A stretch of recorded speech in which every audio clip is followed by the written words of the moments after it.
10-3 with a Sugar Bowl loss, 6-2 in the conference. You lose to Baylor. Did Ole Miss of 2021 disappoint? And can they pick it up and do even better in 2022? Let's go ahead and dive into the Ole Miss Rebels in this next preview. Woo! Let's go.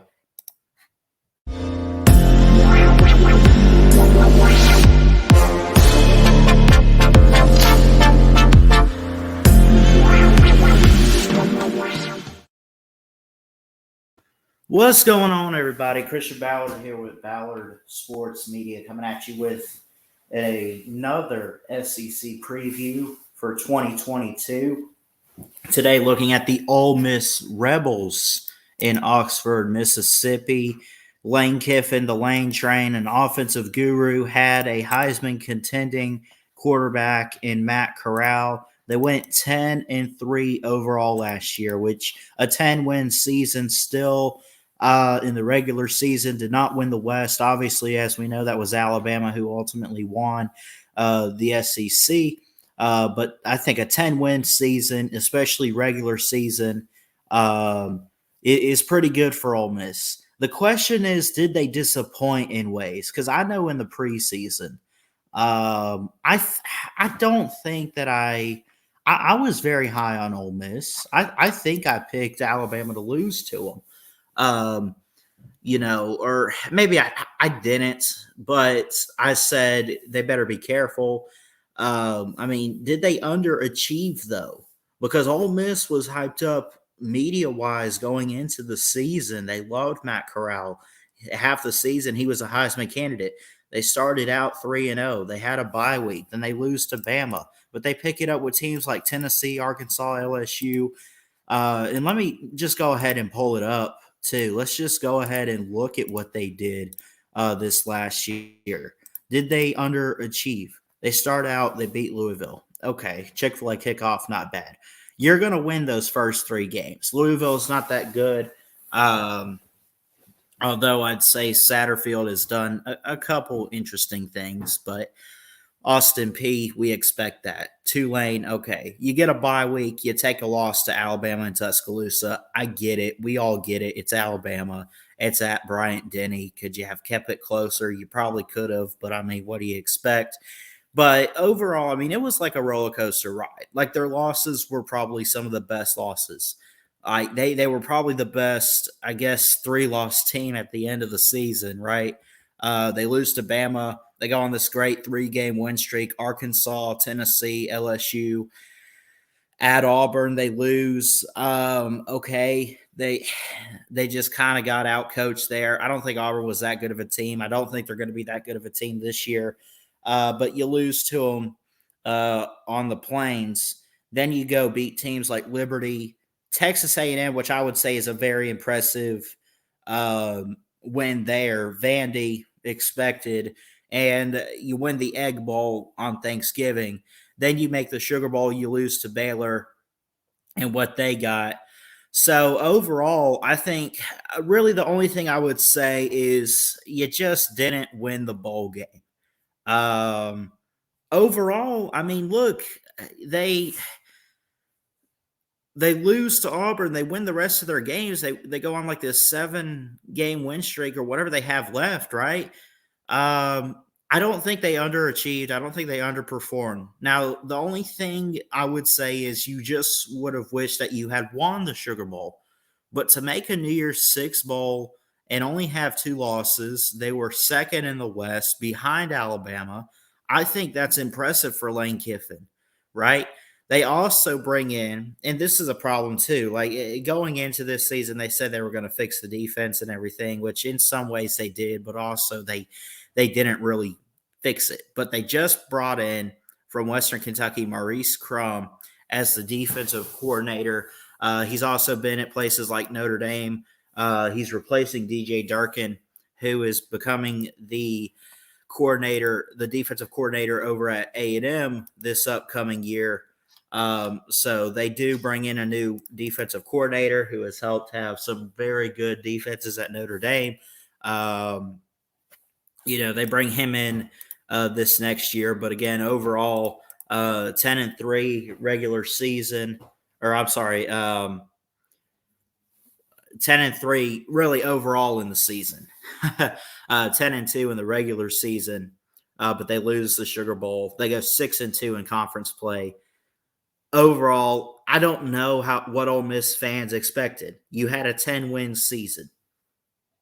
If that was literally the mark you were going for, congratulations.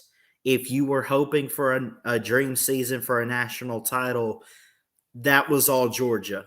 I'm sorry. I don't know what to tell you. I guess the only thing you could have said was we should have won a bowl game. If that's the case, that you were going for a bowl game, then maybe it's a disappointing season and we should move on. I don't know. Either way, we're going to move on. But let's go ahead, folks. Let's look at 2022 and what they got in store. Okay. So some key notes here to point out. I think it's going to be a good season for them. I really do. They get the 1 o'clock Eastern time on April 23rd. They get the spring game, the Grove Bowl, they call it. They open the regular season.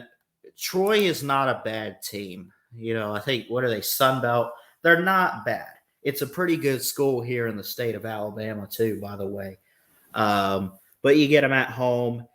Only thing I can say about Troy, we'll get to that in a second. Let's look at their schedule as a whole. Troy, Central Arkansas, at Georgia Tech, play Tulsa, play Kentucky, at Vandy, Auburn, LSU on the road, play at A&M, get a bye week, which is perfect timing, although maybe because of a stretch, and just how many games, like they get their bye week right there in November, which for some teams is normal. I think Alabama did that last year before they played LSU at Arkansas, and then you play Mississippi State.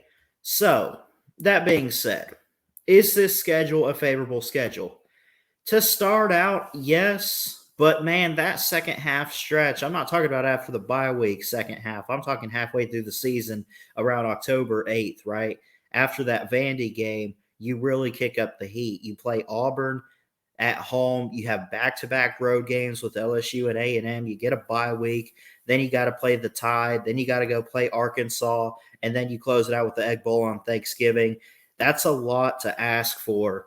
I do think big things are ahead. Now, they bring in, and again, they lost a duo of running backs in Jerrion Ely as Snoop Connor to the draft. Matt Corral, he's like QB1 in the draft right now. A lot of people are hyped up and ready to see what he can do in the pros. I think that's debatable, though. I mean, you also got Kenny Pickett in the draft, too. The Ontario Drummond was the go-to wide receiver for him, and they lose a key guy in Sam Williams. That's just to name a few players that they've lost. And again, I mentioned DJ Durkin leaves to be the defensive coordinator at A&M, but they bring in Maurice Crum, who's from Western Kentucky and Notre Dame. So they got all these players that they're losing. They also bring a lot back, but they got a new coordinator. It'll be interesting to see. I think the defense could step it up. I think the offense will still be pretty good, but it's not going to be what it is or what it was last year or whatever, where they were scoring. I mean, they were scoring 40, 50 points a game. I mean, it was explosive. I don't think it's going to be that explosive. Young guys have got to step up. Now they bring in Jackson Dart from USC, who I think he was a 5-star recruit. You bring in Zach Evans, who transferred from TCU, 5-star running back from a few years ago, like 2 years ago. Michael Trigg is from USC. He comes alongside Dart. He's a tight end. And I just don't think that the offense is going to be what it was last year before. I just think that as a whole, it's got to take a step back. And overall, I like Ole Miss this year. I really do. And again, they went 10-3 overall. I'm only here to predict regular seasons. Is this a favorable schedule overall? I think to start out, yeah. I mean, if you lose to Troy, I'm going to laugh. You're LSU 2.0, right? Central Arkansas, you have to beat them. At Georgia Tech, I mean, At least it's Power Five, but I mean, Georgia Tech is still Georgia Tech. Tulsa could have a good team every once in a while, but for an SEC team to lose that, especially at home, would be pretty tough. I think they're in good shape for like a 4-0 start there. Kentucky, Kentucky could be interesting. Honestly, and looking at this and how it's going for them. If this was at Kentucky, that might be a different story because Kentucky at home is pretty good at Kroger Field, but also they have their fair share of issues here or there. I think I already did Kentucky. I don't remember. Let me double check because I do like Ole Miss. Looking at this one here, I do like them in that game.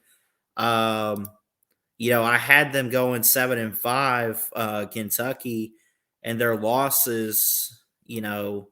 I think one of them being to Ole Miss. So, but they don't have to beat Kentucky, but you got to beat a team like Tulsa. You got to beat a Georgia Tech. You got to at least win your first month of the season. You get into October, you get into a stretch with SEC play. You got to beat just compete, just be competitive. And I think that they will. Kentucky at Vandy, Auburn at LSU, at A&M. Like the deeper the schedule, like the more into it you get, the harder it gets for them, is what it seems like here. You get to Kentucky at Vandy. Vandy's still terrible. I mean, they're not like I do think Clark Lee is working on something. I think they're going to beat a team like Vandy. Um, I really don't have much for you other than they are taking a step back, not record wise, but just how they run things. You got new coordinators in, you got a different quarterback. Still pretty talented with Jackson Dart. I've seen him play. I've seen some high school highlights. This guy has a good arm on him. He can launch the ball very well. Is it going to be Matt Corral style? Is it going to be just like that? I don't know. Could it be better? It could. I'm not going to count on it, though. I'm going to say I don't want to say worse, but not as good as Matt Corral was, I guess is the way to put that. Overall, I really don't have much to say other than Ole Miss should be better defensively. You do bring in new coordinators. They should pick it up on defense a little bit. I just think the offense as a whole is going to take a step back. They have lost some guys. They do bring a few back, but I just the scheduling. Like I just think that they kind of get off easy, to start things, and that's kind of what helps them. I'm just going to go ahead and say that they go 10-2, though. I think they'll be better than Auburn. If it were at Auburn, maybe they take a loss at Jordan Hare. But some cases like Kentucky at home, Auburn at home, at LSU. See, LSU could be that could be a trap game there. You know, with Brian Kelly being the head coach, what's he going to do? We still don't know, but I still think that LSU is kind of in a small hole, and they got some stuff to figure out. But I like Ole Miss over LSU this season anyway. Um, at Arkansas, Mississippi State. Here's the thing. You have this stretch here, right? Now notice the losses at A&M and Alabama, right? I think the Aggies are on a mission this year in so many ways. That's a loss. I think maybe they get a little too excited because they're beating teams like Auburn and LSU. They go and they take a loss to A&M. They take a bye week. Now, that's where Alabama needs to be careful, is that Ole Miss game. I'm just confident in Alabama this year. But Alabama fans, looking at this game, Saban, whatever, circle that November 12th on your calendar. Seriously. Because, I mean, that could, let's say if they beat A&M, right? And then they get all cocky. They take a bye week. They're still thinking about it. And then Alabama just hits them in the face in Oxford. That could happen. Or they beat them and they know to keep calm. And Lane Kiffin says, just be quiet. And then they beat Alabama. That could happen. Or they lose it. Issues get exposed. and they're upset about it, and Alabama beats them, or they lose and they use it as motivation and they beat Alabama. Like so many different things could happen right there. But you guys know I don't sleep on the Tide, right? I mean, it's just call it what it is. Um, if they didn't beat us last year, I don't know how they're going to beat us this year because I mean, I really think that they had the best chance last season. I really did. Um, I mean, they played a heck of a game in 2020. What was it, 63-48 or something like that? Could it be a big shootout there? Explosive offenses go head to head. It's possible, but I really think that it's a favorable schedule. Mississippi State, you don't sleep on rivalry games. That could be a trap there. I mean, it could be that could be a loss. I mean, you could very well lose 3 of the final 4 games. Hell, if you really mess up and overlook some stuff, you could lose all 4 of those games. A&M, Arkansas, Bama, Mississippi State, and those are the trap games really. I mean, truly, like I think I said Troy as a joke, because of LSU, right, for trap games. I think they'll handle Troy, but Auburn, at LSU, at Arkansas, Mississippi State, those are your trap games. I expect teams like A&M and Alabama to be the favorites. Those are where you pull upsets, right? So if you lose those, don't sit there like, man, we really blew this one.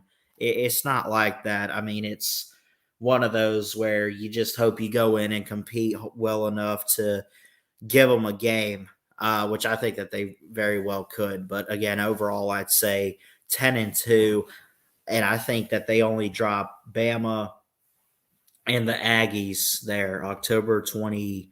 What's that say? 29th? No, yeah, October 29th and then November 12th. But I think with those 2 losses, I mean, you're looking at a New Year's Six bowl appearance. They might get back to the Sugar Bowl or something. I don't know. But overall, I could say 10-2 for the Ole Miss Rebels, with losses at A&M and then home against the Crimson Tide.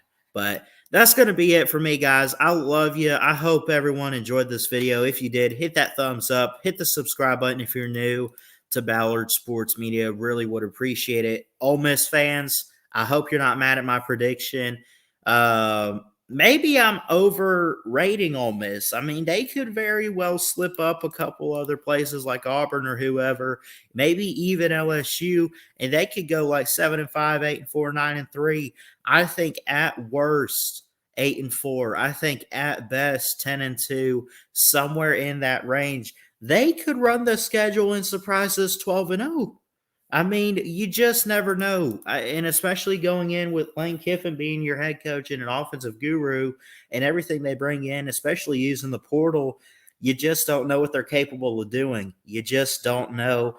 But I'm a bite my tongue a little bit, and I'm gonna say 10-2 with losses on the road with A&M, and then I think they lose at home with Alabama. But overall, I think that I think that they have a lot coming back, but they also lost a few guys. I mentioned Matt Corral, Snoop Connor, Jerrion Ely, Dontario Drummond, who was the go-to receiver. He's gone pro, and Sam Williams.